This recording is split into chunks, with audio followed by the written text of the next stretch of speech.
À Math Infinité, la chaîne consacrée à l'enseignement des mathématiques à l'université. Dans cette courte vidéo, je vais aborder un aspect important pour les étudiants en mathématiques, à savoir comment travailler les exercices. Alors, on a déjà vu dans cette série méthode pour réussir à l'université, on a vu déjà comment faire la démonstration, comment lire un théorème, comment préparer ses examens. Alors aujourd'hui, on va aborder un aspect que les étudiants négligent, à savoir travailler les exercices. Alors pourquoi ce problème est intéressant? Bon, j'ai remarqué durant ma carrière d'enseignement que les étudiants abordent les exercices tous de la même manière et n'arrivent pas à tirer le maximum. Alors soit ils travaillent beaucoup d'exercices sans savoir les rentabiliser et bien les utiliser, ou bien ne travaillent pas assez les exercices et dans un contrôle, on peut leur donner un exercice qu'ils ont vu dans la série de TD, le même exercice où on change que juste une notation, une remarque, et ils n'arrivent pas à reconnaître ça. Voilà, alors donc la morale de cette histoire, c'est que les étudiants doivent se poser le problème de comment travailler les exercices mathématiques d'une manière intelligente pour les rentabiliser. Alors je vais proposer aujourd'hui une méthode basée sur trois aspects, à savoir refaire, comprendre et varier. Alors allons-y, voici la méthode et voici les trois points liés à cette méthode. Alors, je les ai appelés refaire. Bon, alors la répétition, il est connu que la répétition est pédagogique et c'est le seul moyen de consolider la mémoire et de se rappeler des choses. Quand on refait une chose, eh ben, il est ancré dans la mémoire. Alors la compréhension, bien sûr, un exercice, il est important de le comprendre et c'est là l'aspect qui fait défaut aux étudiants.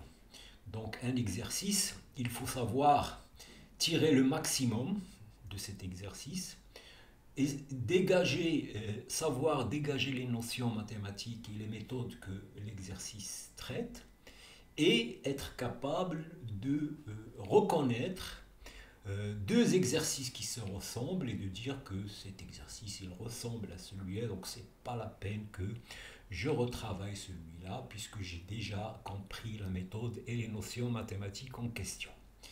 Et la variation, là aussi, c'est regarder l'énoncé de l'exercice et essayer de le généraliser, modifier un petit peu les hypothèses, changer les valeurs des paramètres et pour voir est-ce que on obtient de nouvelles situations. Et il y a le point savoir classer les exercices. Pour ça, je dirais qu'est-ce que ça veut dire. Et en fait, savoir classer les exercices, bon, ça veut dire en général, pour un chapitre, 10 exercices bien choisis et variés suffisent pour comprendre ce chapitre et réussir à répondre à l'examen. Voilà, donc ça, c'est savoir faire cette liste d'exercices minimales sans aller faire des centaines d'exercices, sans jamais les comprendre. Voilà, donc c'est ça ce qu'on va voir maintenant, revoir ces trois notions, à savoir refaire, comprendre et varier. Alors, allons-y. Refaire les exercices. Alors, bien sûr, refaire, c'est la meilleure manière de transformer une compréhension passagère en savoir durable. Alors, qu'est-ce que ça veut dire ça? Donc, ça veut dire que vous avez vu un exercice, alors soit que vous l'avez vu en TD et donc vous avez peut-être essayé de le faire et à la fin vous avez eu la solution et pendant que le prof ou la solution a été exposée, vous avez eu l'impression que vous avez compris l'exercice. Alors il faut faire attention ici, c'est que il faut faire attention à cette impression. Parce qu'on a l'impression d'avoir compris quelque chose, mais quand on s'assoit et on essaye de refaire l'exercice, on voit bien la difficulté. Donc, refaire, c'est, vous avez une compréhension de l'exercice passagère, donc vous avez vu la solution, vous avez eu l'impression que vous avez compris. Alors, quand vous refaites l'exercice, alors soit par exemple 24 heures après, soit une semaine après, et le refaire, ça veut dire qu'il faut s'asseoir et réécrire, rédiger la solution de votre gré. Alors dans ce cas-là, vous allez vous rendre compte des difficultés. Et si vous arrivez à le faire comme ça, eh bien, vous avez réussi à transformer cette compréhension passagère en un savoir durable. C'est-à-dire maintenant cet exercice ne va plus vous poser de problème puisque vous avez réussi à refaire l'action. Voilà, donc bien sûr il faut refaire sans regarder la correction et retrouver les idées. Il faut aussi tester l'effet de l'oubli, c'est-à-dire vous pouvez refaire les exercices 24 heures après, mais vous pouvez aussi les refaire une semaine après ou plusieurs semaines après pour voir l'effet de l'oubli. Et bien sûr, si vous avez des difficultés, eh bien, il faut les corriger à ce moment-là. Bon alors, une astuce, c'est il faut avoir une liste d'exos à refaire. Alors comme je l'ai dit tout à l'heure, c'est dans un chapitre 10 exercices, en mon sens, bien faites et bien refaites, suffisent pour comprendre le jeu. Donc vous devez avoir votre liste. Alors bien sûr, il ne faut pas qu'il y ait de répétition, il y a des exercices qui se ressemblent, donc ce n'est pas la peine de faire des choses qui se ressemblent. Il faut se concentrer sur chaque type d'exercice. Alors on verra dans les méthodes qui vont venir comment faire ça. Voilà, donc l'astuce c'est avoir une liste d'exercices à refaire. Voilà, donc ça vous devez liste et voilà, et les refaire soit juste après les TD, soit une semaine après, soit le refaire plusieurs fois si c'est nécessaire. Voilà, donc ça c'est le premier point. Alors le deuxième point, c'est la compréhension. Alors là, la plupart des étudiants, qu'est-ce qu'ils font?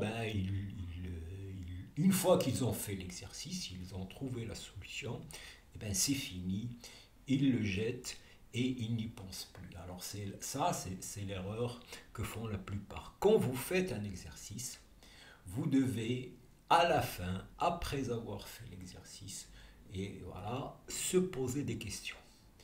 Alors ces questions, donc c'est quels sont les résultats du cours qu'on a utilisé dans cet exercice? Comment les hypothèses ont été utilisées? S'il y a une hypothèse de continuité, il faut voir le passage où cette hypothèse a été utilisée et la méthode ou les méthodes qu'il propose. Un exercice propose des méthodes de solution. Il peut proposer des méthodes qui n'ont rien à voir avec par exemple, pour montrer quelque chose, vous devez montrer une inégalité et cette inégalité utilise une technique. Cette technique en elle-même, vous pouvez la noter et l'utiliser, savoir l'utiliser dans d'autres. Donc par exemple, parfois, vous devez calculer le sup d'une fonction. Et bien, pour un but donné dans un exercice, le sup, ça revient à étudier la fonction. Et donc là, c'est la méthode. Pour calculer le sup d'une fonction, on étudie une variation de la fonction. Cette méthode, vous pouvez l'utiliser dans d'autres situations. Donc c'est ça la compréhension. Donc, identifier les résultats de corps qu'on a utilisés, savoir comment les hypothèses ont été utilisées et les méthodes qu'ils ont été. Et donc, l'astuce, aussi, il y a des questions, pourquoi cette méthode fonctionne ici, les idées qui ont été mobilisées. Alors, si cet exercice illustre un théorème, quel est le théorème du cours qu'on a illustré?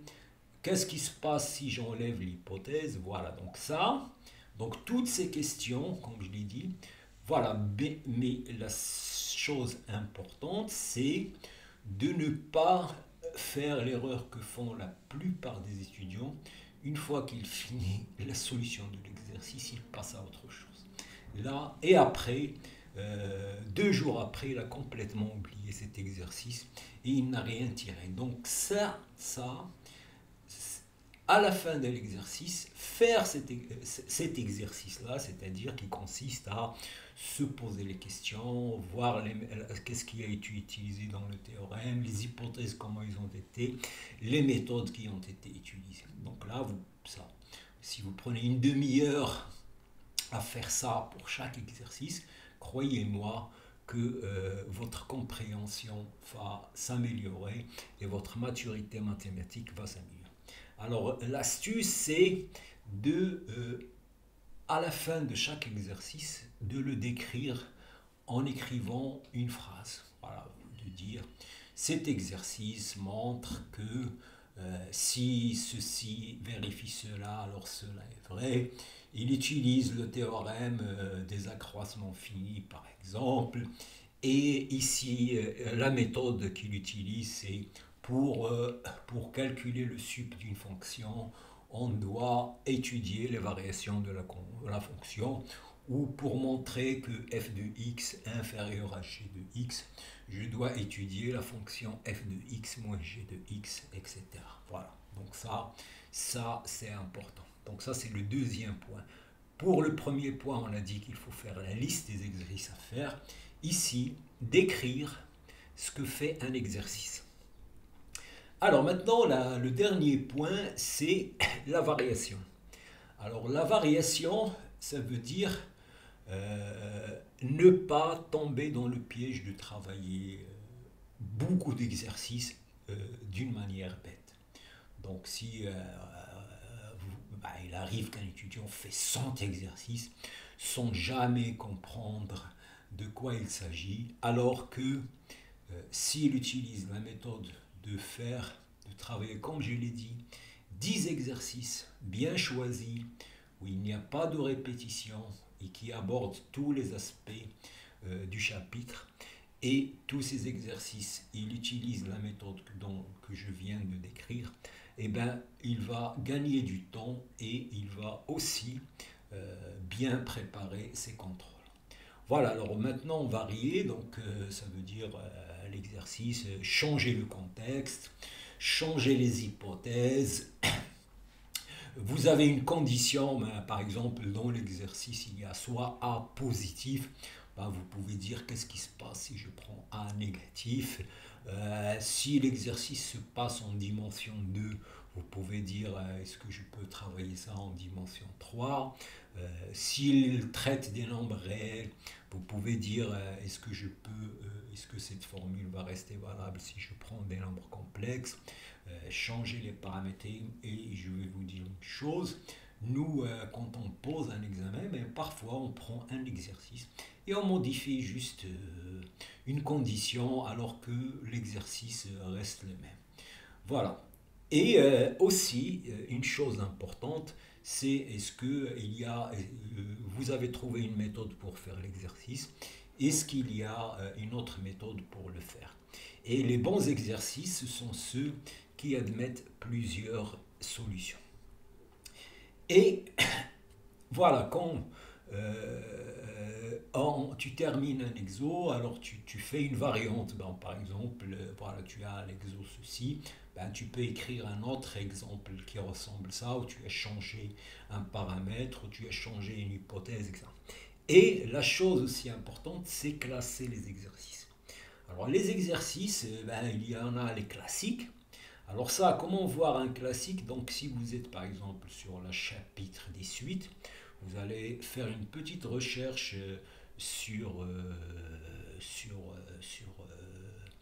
Internet et voir les listes d'exercices proposés sur les suites et vous allez voir qu'il y aura toujours un exercice ou deux qui sort dans toutes les listes, ce qu'on appelle les classiques.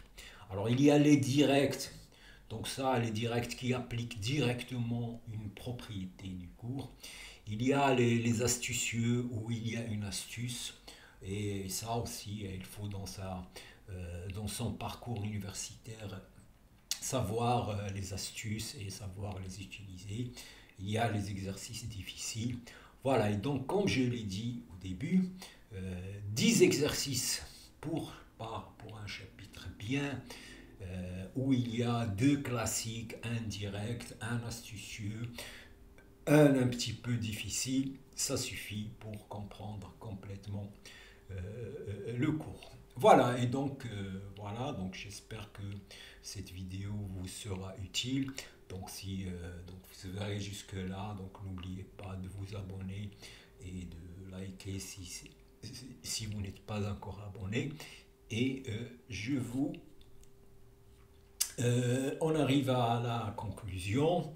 Donc voilà, refaire pour fixer, comprendre, et là c'est la partie importante pour trouver des connexions entre les idées et varier pour généraliser. Et comme je l'ai dit au début, alors il faut implémenter cette méthode. Donc il faut avoir le souci d'implémenter cette méthode, c'est-à-dire dire que les exercices, je dois les travailler intelligemment.